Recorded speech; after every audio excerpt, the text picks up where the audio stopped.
दोस्तों, अगर मैं कहूं कि पूरा का पूरा भारतीय संविधान बिना रटे सिर्फ एक कहानी से याद हो सकता है, तो मानेंगे? सुनने में थोड़ा अजीब लग रहा होगा, है ना? लेकिन आज एक ऐसी जबरदस्त कहानी वाली ट्रिक हम सीखने वाले हैं जिससे संविधान के सारे पार्ट्स, मतलब सारे, आपके दिमाग में हमेशा हमेशा के लिए सेट हो जाएंगे। चाहे एसएससी हो, यूपीएससी हो या कोई भी स्टेट एग्जाम, ये सब में काम आएगी। जी हाँ, ये बिल्कुल सच है। पूरा संविधान बस एक सिंपल सी कहानी से। ये कोई मजाक नहीं है, बल्कि ये एक बहुत पावरफुल मेमोनिक टेक्निक है जो इस मुश्किल से लगने वाले टॉपिक को एकदम आसान बना देगी। तो चलिए शुरू करते हैं ये सफर। हमारी इस कहानी का नाम है संघ का सफर। देखिए, हम अपने देश को एक घर की तरह मानेंगे, और जैसे घर बनता है वैसे ही हम संविधान को समझेंगे, बिल्कुल नींव से शुरू करके। तो हर कहानी की एक शुरुआत होती है, और हमारे संविधान की कहानी भी एकदम बेसिक से ही शुरू होगी। अच्छा, एक बात बताइए, घर बनाने के लिए सबसे पहली चीज क्या चाहिए? जाहिर है, जमीन। ठीक वैसे ही हमारे देश की कहानी भी उसकी जमीन यानी उसके क्षेत्र से शुरू होती है। और यही है हमारा पार्ट 1, संघ और उसका राज्य क्षेत्र। ठीक है, जमीन आ गई। अब उस घर में कौन रहेगा? परिवार, है ना? तो इस देश रूपी घर में जो लोग रहते हैं वो बन गए इसके नागरिक। और यहीं से हमारी कहानी पहुंचती है पार्ट 2 पर, नागरिकता। सिंपल है, पहले जमीन, फिर उस पर रहने वाले लोग।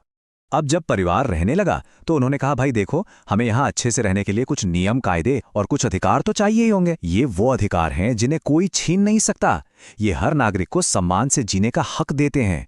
और दोस्तों, ये है संविधान का सबसे जरूरी हिस्सा, पार्ट 3, मौलिक अधिकार। अधिकार तो मिल गए।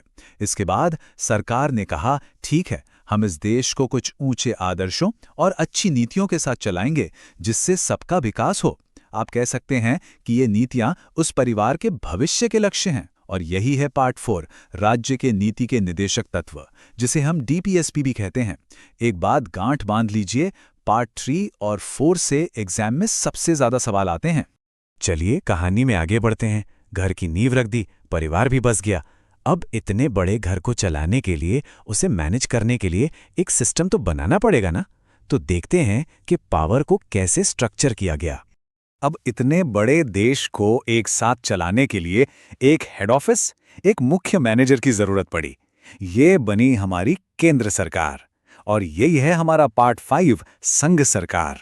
लेकिन सोचिए, एक अकेला मैनेजर पूरा घर कैसे संभालेगा? मुश्किल है। तो घर के अलग अलग हिस्सों के लिए, समझ लीजिए अलग अलग फ्लोर्स के लिए, अलग मैनेजर बना दिए गए। ये बन गए हमारे राज्य। और ये आ गया पार्ट 6, राज्य सरकारें। अब मैनेजमेंट को और भी नीचे तक, यानी एकदम ग्रास रूट लेवल तक ले जाना था।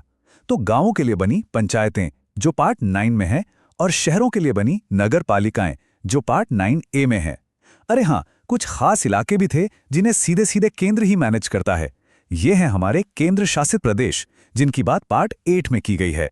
ओके, तो घर का पूरा ढांचा तैयार है, मैनेजर भी आ गए। अब बात करते हैं उन सिस्टम्स की जो देश को रोज रोज चलाने के लिए जरूरी हैं, जैसे पैसा, बिजनेस, नौकरियां, ये सब।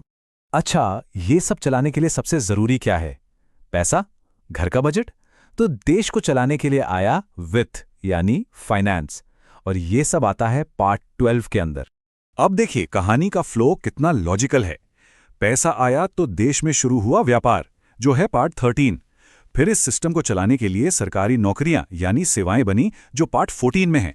अगर कोई झगड़ा हो जाए तो उसे सुलझाने के लिए न्यायाधिकरण यानी ट्राइब्यूनल्स बनाए गए पार्ट 15 में। और आखिर में इन सबको चलाने वाले नेताओं को चुनने के लिए हुए चुनाव, जो है पार्ट 16 में। एकदम स्टेप बाय स्टेप। तो अब हमारा देश बन चुका है और अच्छे से चल भी रहा है। लेकिन कहानी अभी खत्म नहीं हुई। अब देश को मुश्किल हालातों के लिए भी तो तैयार होना है, और साथ ही ये भी पक्का करना है कि वो वक्त के साथ बेहतर हो सके। तो सबसे पहले इतने बड़े देश में कम्युनिकेशन ठीक से हो सके, कामकाज आसानी से हो, इसके लिए एक राजभाषा तय की गई, मतलब घर की एक कॉमन भाषा। ये है पार्ट 17, ऑफिशियल लैंग्वेज। लेकिन क्या हो अगर देश पर कोई बहुत बड़ा संकट आ जाए? जैसे घर में एक इमरजेंसी अलार्म होता है, ठीक वैसे ही देश के लिए बनाए गए आपातकालीन प्रावधान। और ये है पार्ट 18, इमरजेंसी प्रोविजंस, जो एग्जाम के लिए बहुत बहुत ज्यादा जरूरी है।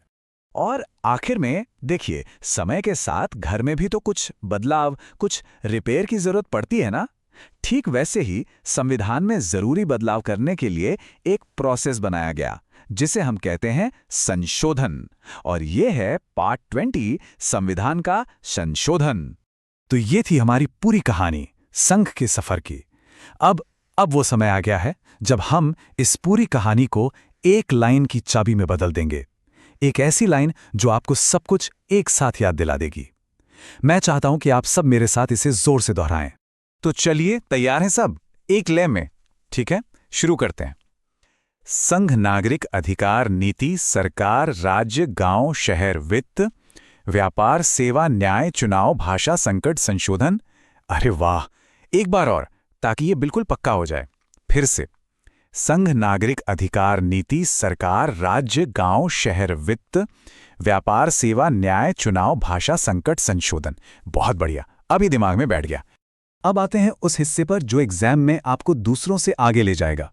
इस पूरी कहानी में से वो कौन से पार्ट्स हैं जिन पर आपको सबसे ज्यादा फोकस करना है?